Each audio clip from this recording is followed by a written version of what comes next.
गुरुर्ब्रह्मा गुरुर्विष्णू गुरुर्देवो महेश्वरा गुरु साक्षात परब्रह्म तस्मै श्री गुरुवे नमः।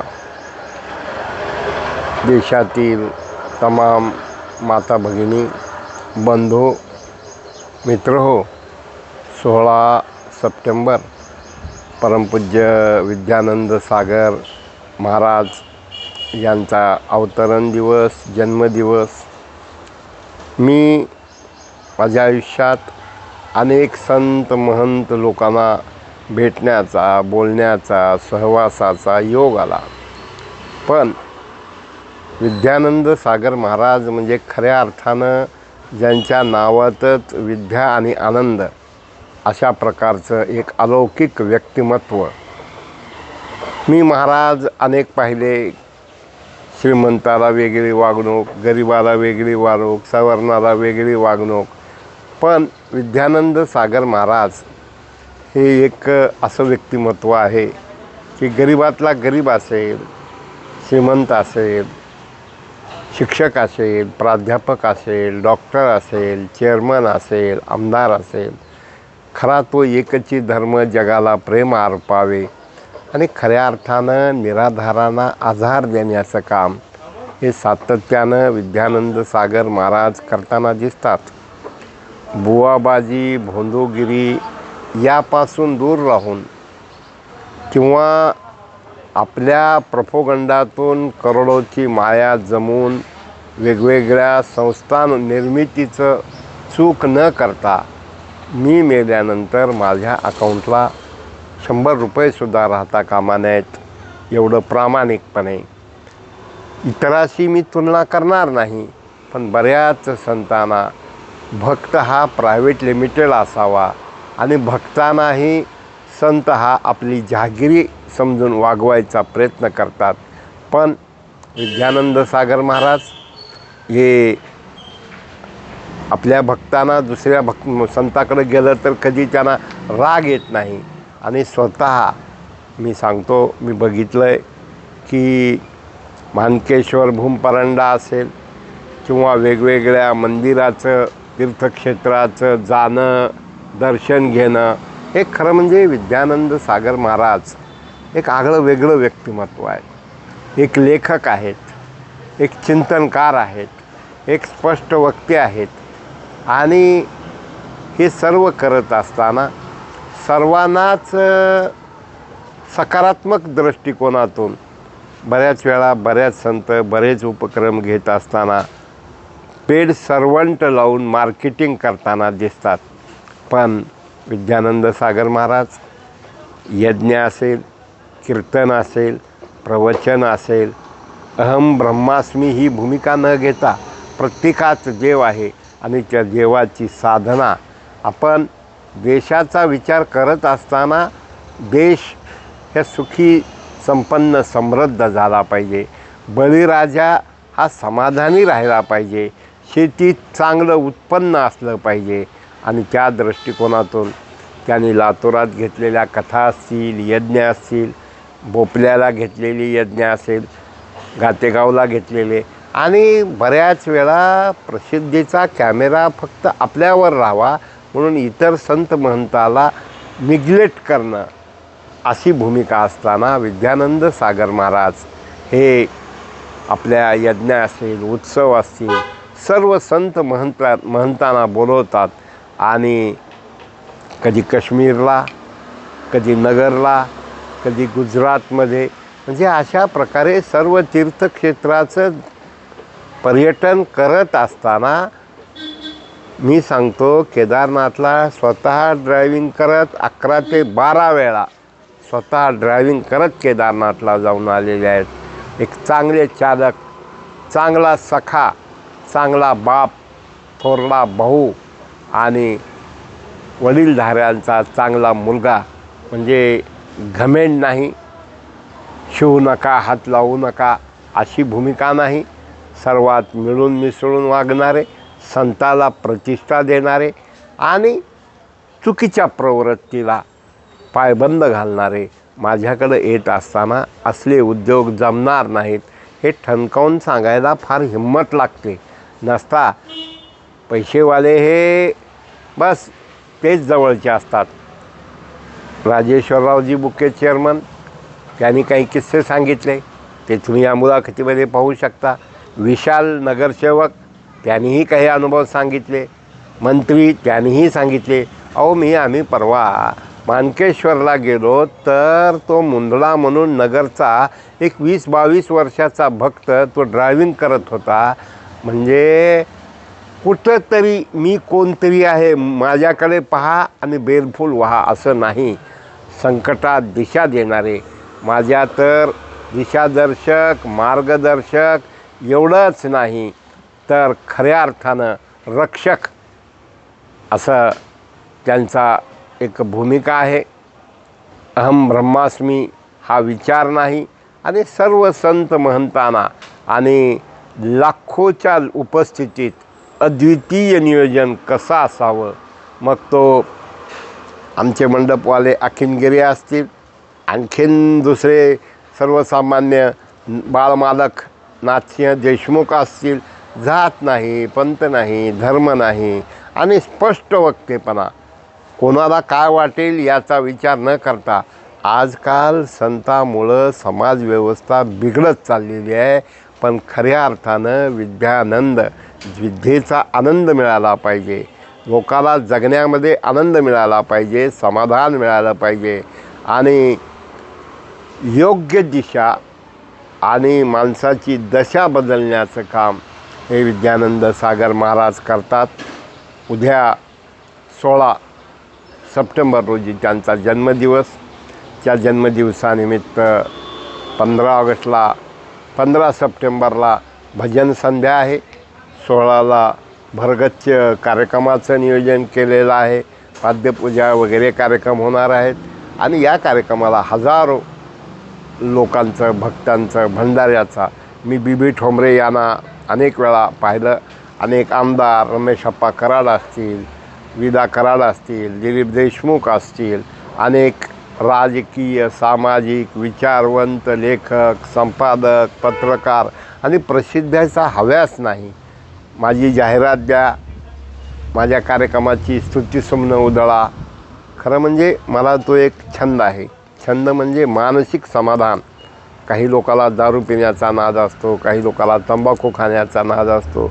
तसं मला संत संगतीचा, सुसंगती सदा घडो, सुजन वाक्य कानी पडो, याप्रमाणे विद्यानंद सागर महाराज यांचा 16 सप्टेंबर 51वा जन्मदिवस.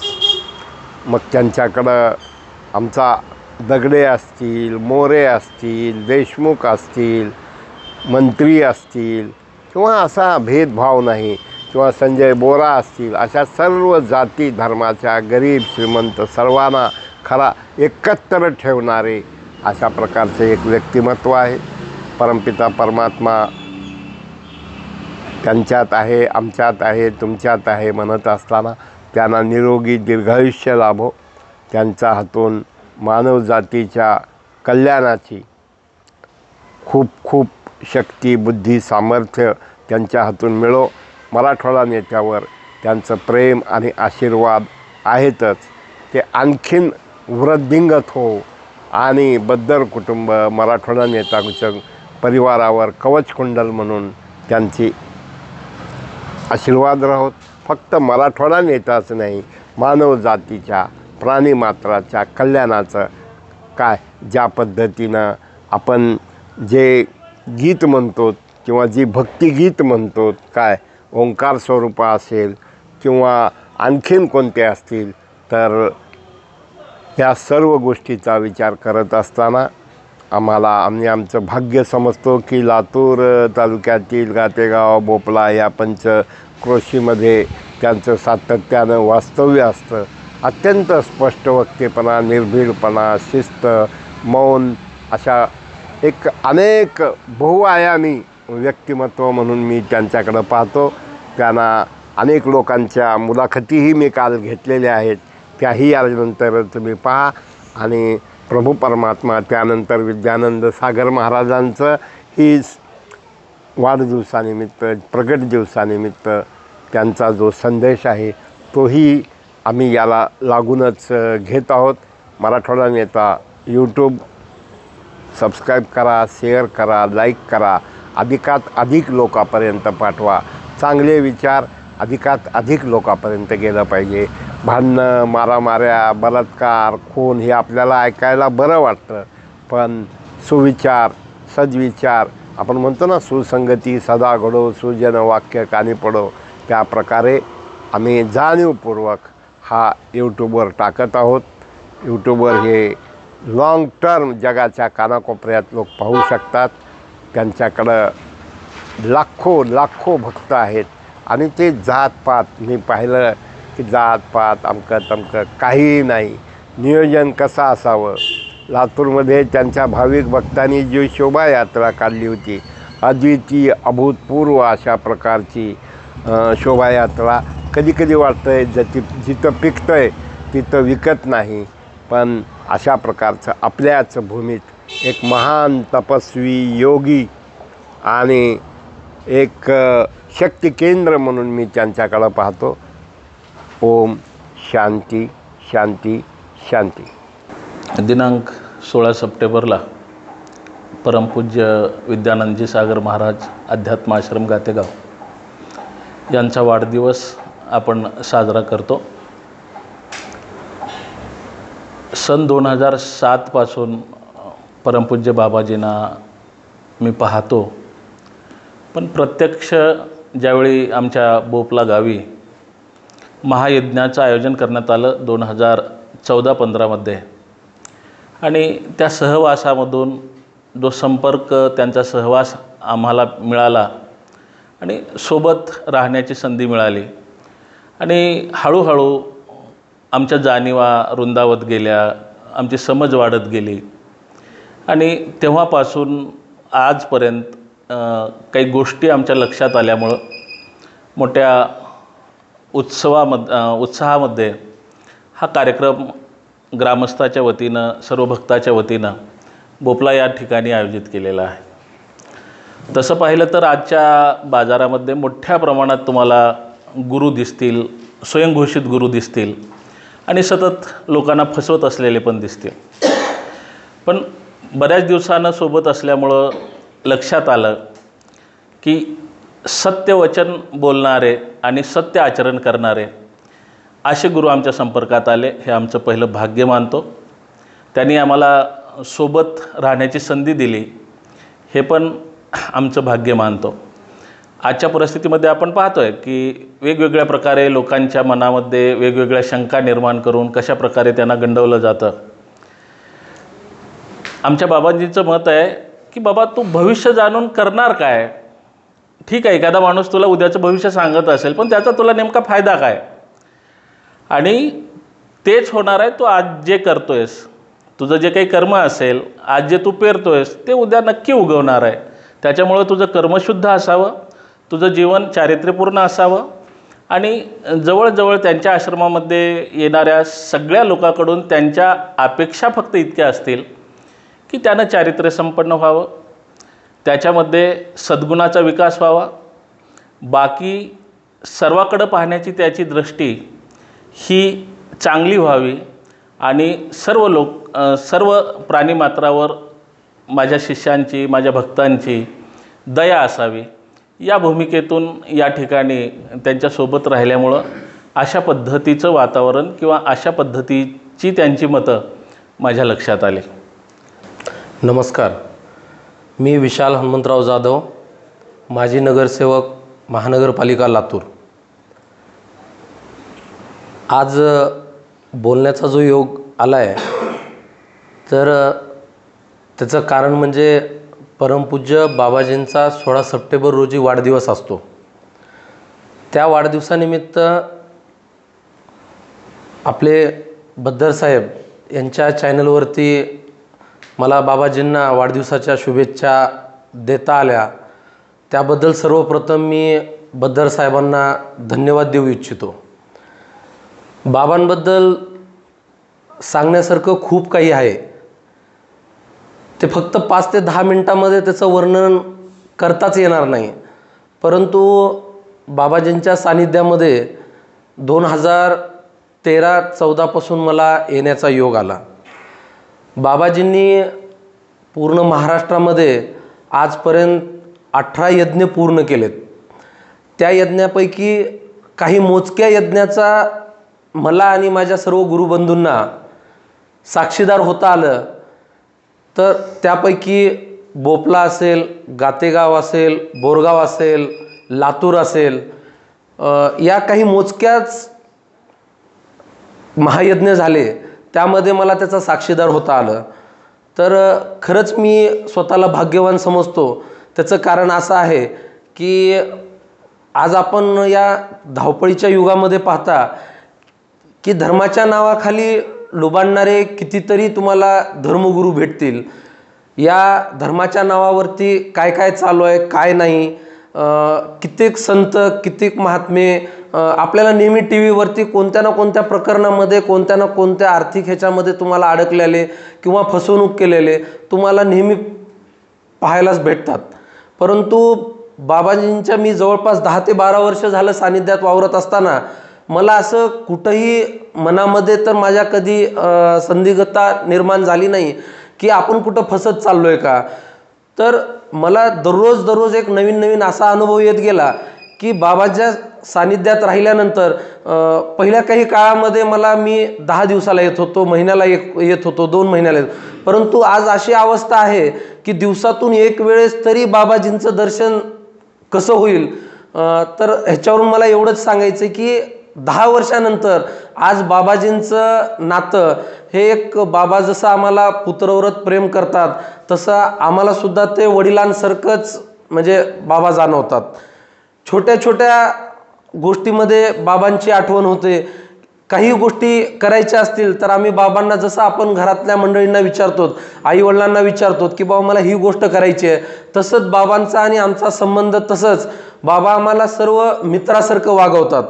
आणि बाबाजींनी मला व माझ्या सर्व गुरुबंधूंना भोळेपणा, फक्त तुम्ही भजन करा किंवा तुम्ही जे भोंदूगिरी आज चालते, तुम्ही हे करा, तुम्ही ते करा, तर बाबाजींनी आपल्याला त्या कुठल्याही गोष्टीमध्ये अडकवून न ठेवता तुम्हाला या समाजामध्ये राहायचंय कसं, वागायचंय कसं, जगायचंय कसं, तुम्ही लोकांच्या मदतीला कसं जायला पाहिजे, समाजामध्ये तुम्ही कसं राहायला पाहिजे, हे आम्हाला बाबांकडून म्हणजे आम्हाला मार्गदर्शन बाबाकडून मिळालेलं आहे. आणि बाबाजींच्या या मार्गदर्शनामुळे जे काही आज आम्ही आहोत, मी तर म्हणतो की माझ्या मनी नाहीतर ध्यानी सुद्धा नसताना मी एके दिवशी सहज बाबाजींना बोलून दाखवलं होतं की बाबा मला समाजसेवाची खूप आवड आहे. आणि मी त्यांना सहज विचारलं होतं की बाबा मला राजकारणामध्ये, इलेक्शनमध्ये थांबायचं आहे. बाबाजींनी दुसऱ्या क्षणाला मला सांगितलं होतं की तू राजकारण म्हणून उतरू नको, तू समाजसेवा म्हणून जनतेमध्ये जा, तुला नक्कीच त्याच्यामध्ये यश मिळेल. आणि त्याप्रमाणे ज्यावेळेस मी इलेक्शनला थांबलो त्यावेळेस मला त्या गोष्टीचं फळच भेटलं आहे. आणि जे काही 5 वर्ष झाले तर त्या आपण समाजसेवेमधून आपण ते पूर्णत्वास घेऊन गेलेलो आहोत. बाबाजींचं पाहायला गेलं तर बाबाजींनी पूर्ण त्यांचं आयुष्य हे पूर्ण संन्यास रूपी आमच्या सर्व भक्तांसमोर, बोपला असेल, गातेगाव असेल, आणि आता लातूरचे पण पाठीमागं आपण 2 कथा बाबाजींच्या पाहिल्यात, तर त्या माध्यमातून लातूरमधील कितीतरी लाखोवरती गर्दी आपल्या लातूरमध्ये सुद्धा झालेली होती. तर त्याच पार्श्वभूमीवरती बोपल्यामध्ये आपण बाबाजींचा 51वा वाढदिवस साजरा करत आहोत. गेल्या वर्षी आपण हाच अभिष्टचिंतनाचा सोहळा गातेगावमध्ये साजरा केला होता. तोच आता 51वा आपण अभिष्टचिंतनाचा सोहळा बोपला या गावी आपण करत आहोत. त्यानिमित्त उद्या भजन संध्या आणि 16 तारखेला बाबाजींचं अभिष्टचिंतन आणि दिवसभर बाबाजींना शुभेच्छा देण्यासाठी पूर्ण पंचक्रोशीतून सर्व भाविक भक्त येणार आहेत. लातूरवरून पण सर्व भाविक भक्त येणार आहेत. तर बाबाजींना मी वाढदिवसानिमित्त सर्व शिष्य परिवाराच्या वतीनं, माझ्या वतीनं खूप खूप शुभेच्छा देतो. आपणाला उदंड असं आयुष्य भेटो एवढीच ईश्वरचरणी प्रार्थना करतो. धन्यवाद. या प्रसंगी परमादरणीय बाबाजींचा जो अभिष्टचिंतन सोहळा आहे त्यानिमित्त परमादरणीय बाबांच्या चरणी साष्टांग दंडवत. भविष्यामध्ये परमादरणीय बाबांचा हा सोहळा असाच मला साजरा करण्याची संधी वेळोवेळी मिळत राहो आणि बाबांना दीर्घायुष्य लाभो हीच एवढी ईश्वरचरणी प्रार्थना करतो आणि आपल्या चॅनलला शुभेच्छा देतो. धन्यवाद.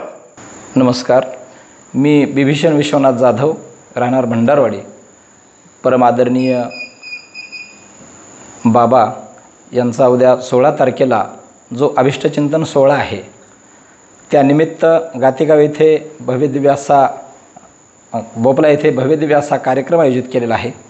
बाबाजींचं शिष्यमंडळ, भक्तमंडळ बाबाजींचे आशीर्वाद घेण्यासाठी येणार आहेत आणि बाबाजींच्या सान्निध्यामध्ये मी 2022पासून आलो आणि माझ्या जीवनाला कलाटणी मिळाली.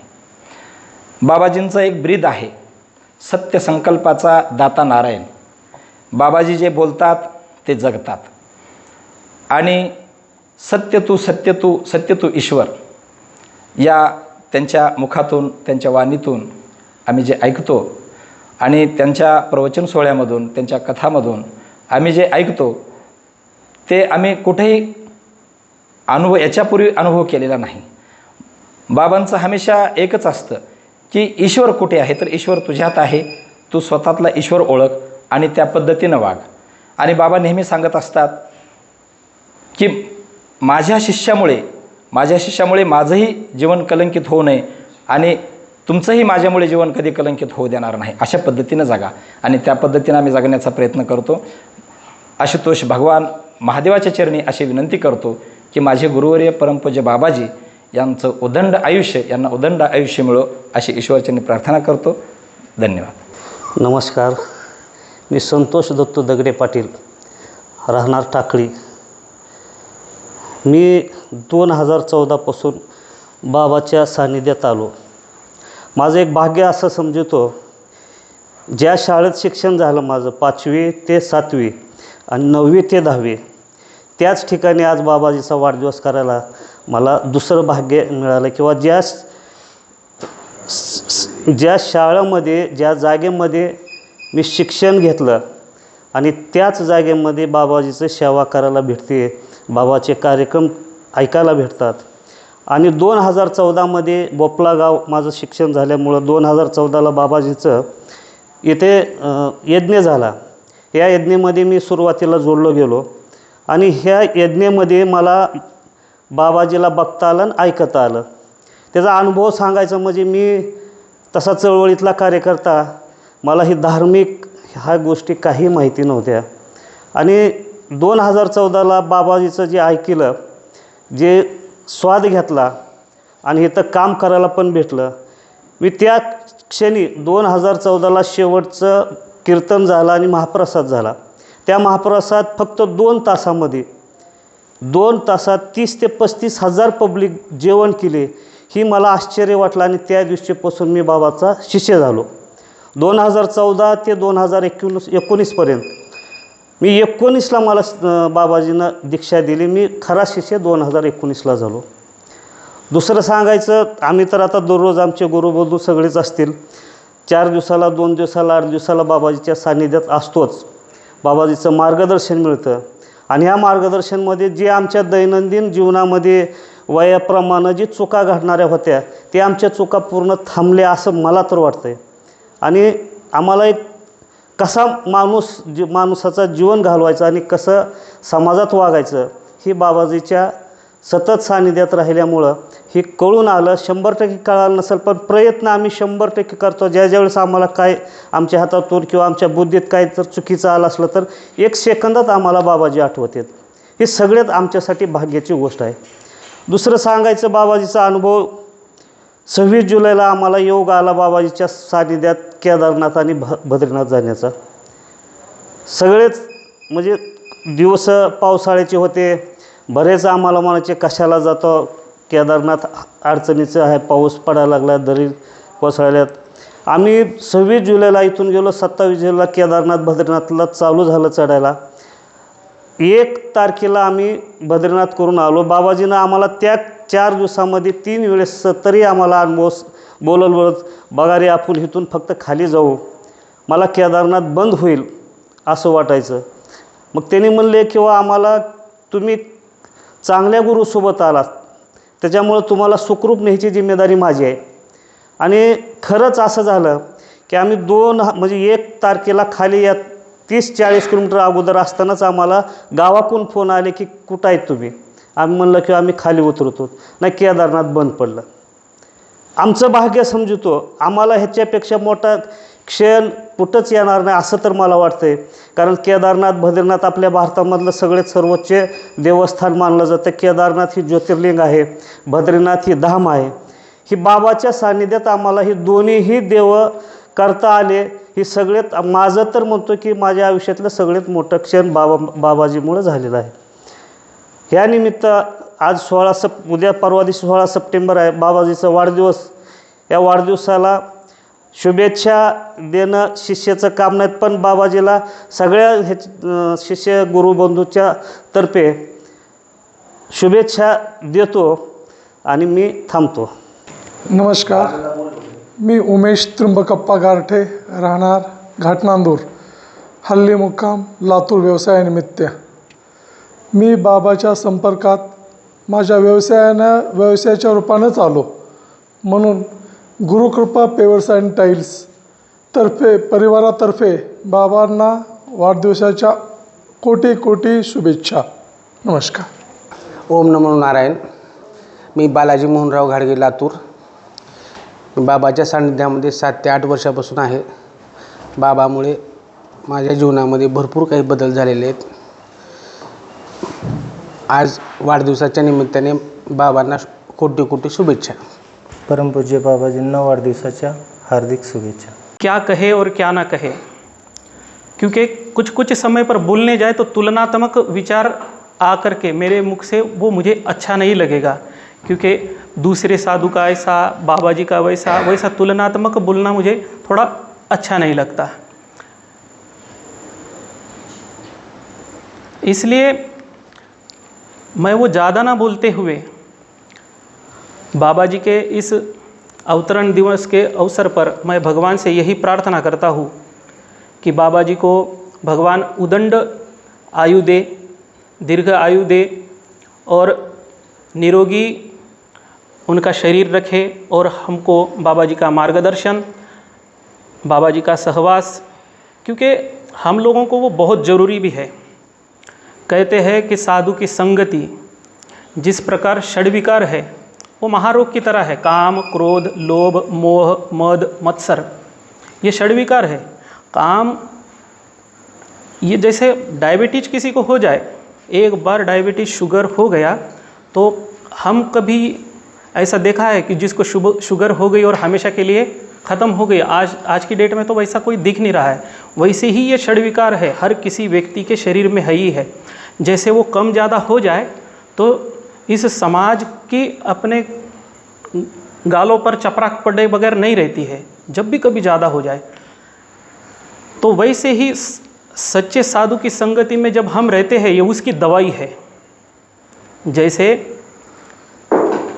शुगर की दवाई है, वो शुगर को कंट्रोल रखने के लिए काम करती है, वैसे ही साधु की संगति एक ऐसी दवाई है कि जिसको लेने से आदमी ये षड विकारों पर अपना ताबा रख पाता है और अपने जीवन को आध्यात्मिक तरीके से जीने का प्रयास कर सकता है.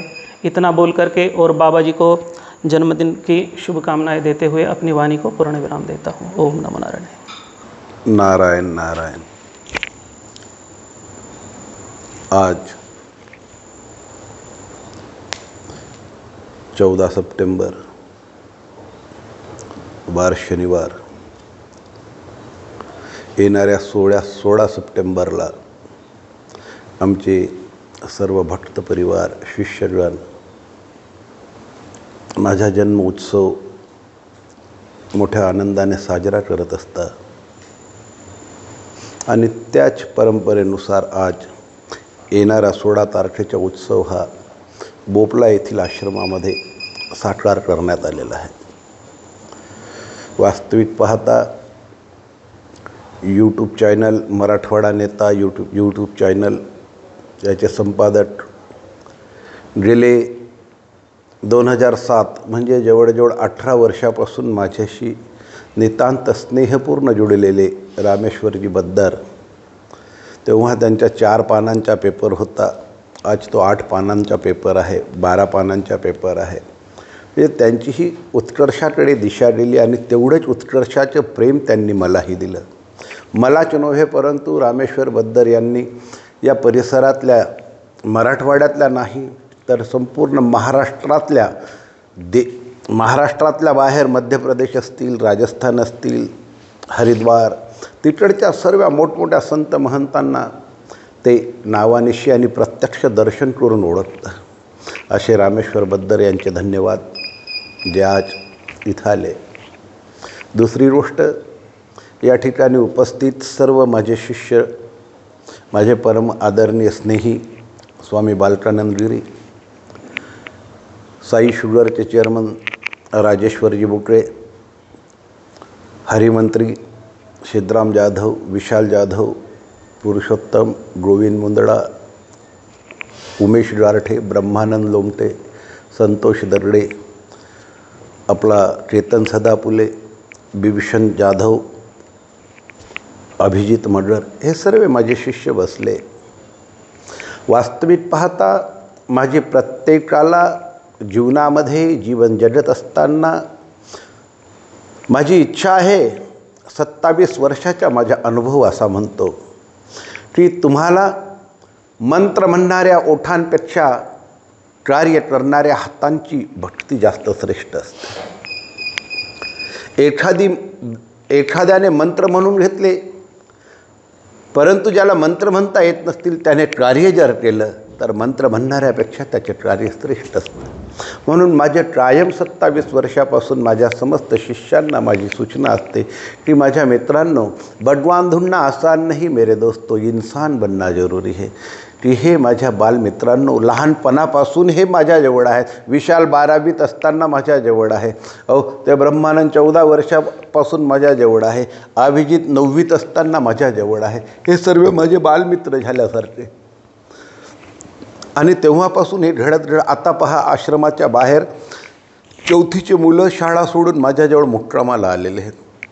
मी तेव्हापासून यांना म्हणतो की तुम्ही देवाला शोधण्याच्या भानगडीत पडू नका, तुम्ही फक्त स्वतःला शोधून घ्या, स्वतःला समजून घ्या.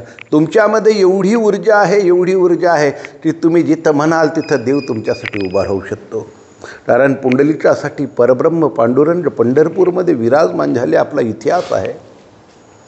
आणि इतिहास याच्यासाठी सांगितला जातो, इतिहास सांगण्याचे कारण हे आहे की भूतकाळ, इतिहासामध्ये भूतकाळ असतो आणि भूतकाळ ऐकवल्यानंतर आपला वर्तमान काळ आणि भविष्य काळ सुधरवता यावा म्हणून इतिहास सांगितला जातो.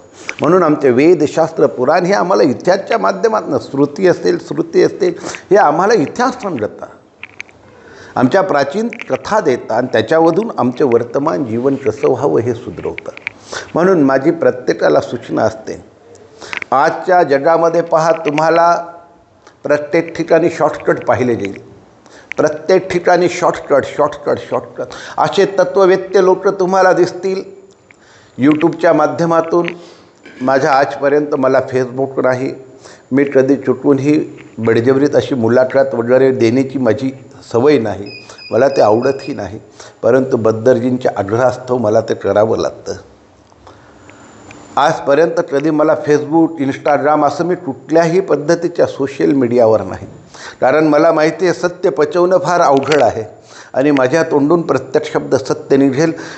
कधी कोणी त्या शब्दांचा विपर्यास करून घेईल आणि विपर्यास जर झाला तर 27 वर्षाची साधना नष्ट व्हायला 27 मिनिट लागणार नाहीत.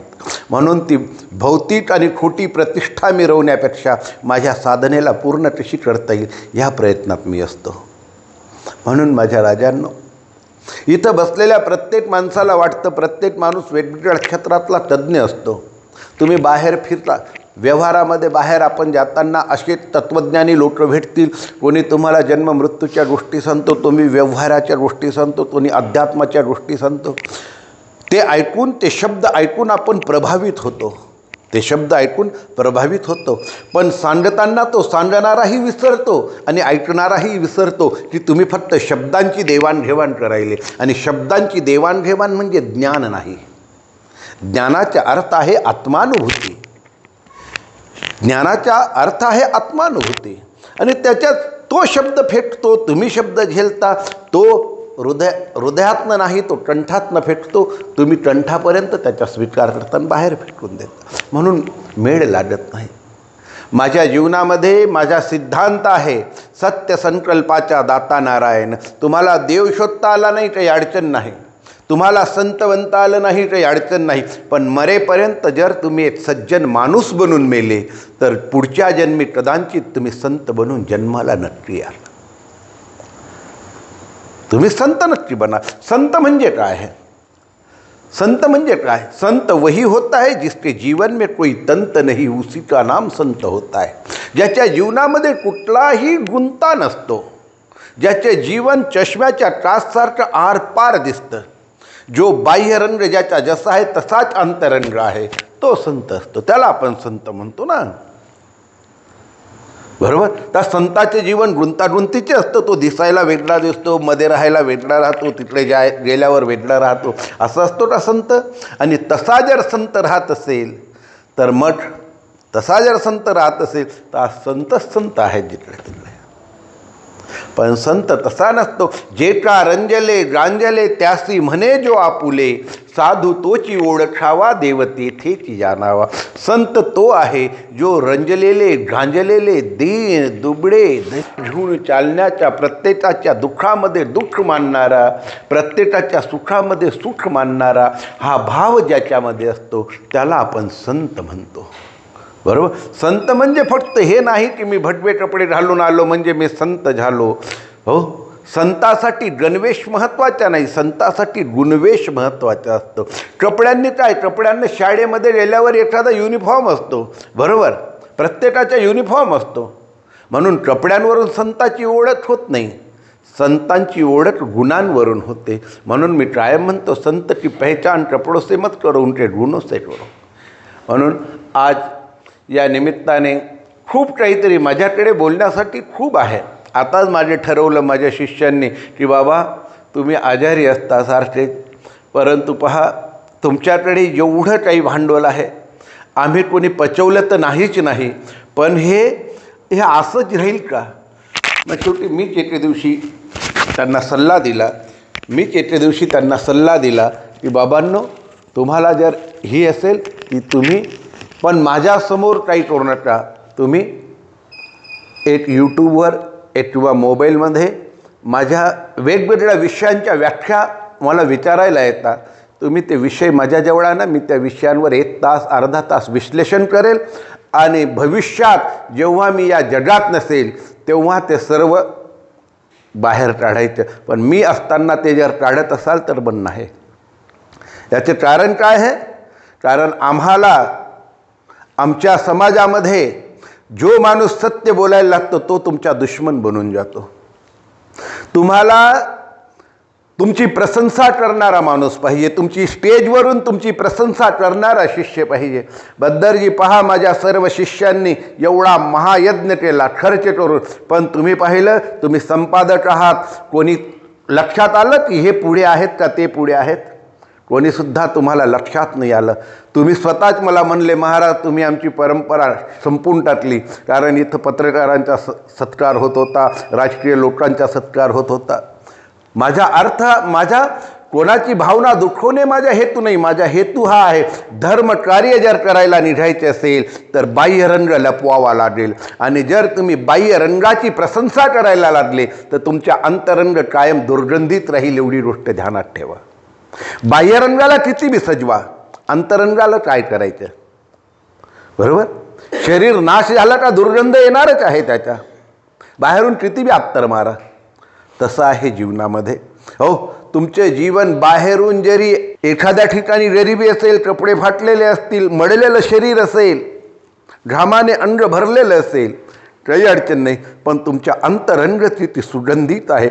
आणि परमात्माचा संबंध बाह्यरंगाशी नाही, त्याचा संबंध तुमच्या अंतरंगाशी आहे. म्हणून खूप बोलण्यासाठी आहे. मी वाढदिवसादिवशी बोलणार आहे, आशीर्वचनामध्ये बोलणार आहे. आजच्या दिवशी आदरणीय बद्दरजी या निमित्ताने आले. या कार्यक्रमाची त्यांनी विनंती केली. म्हटलं चला आपण हे करू. बद्दरजी सतत असे वेगवेगळे उपक्रम राबवत असतात त्यांच्या पेपरच्या माध्यमातून आणि आश्रमाशी 17 वर्षापासून ते जुळलेले आहेत.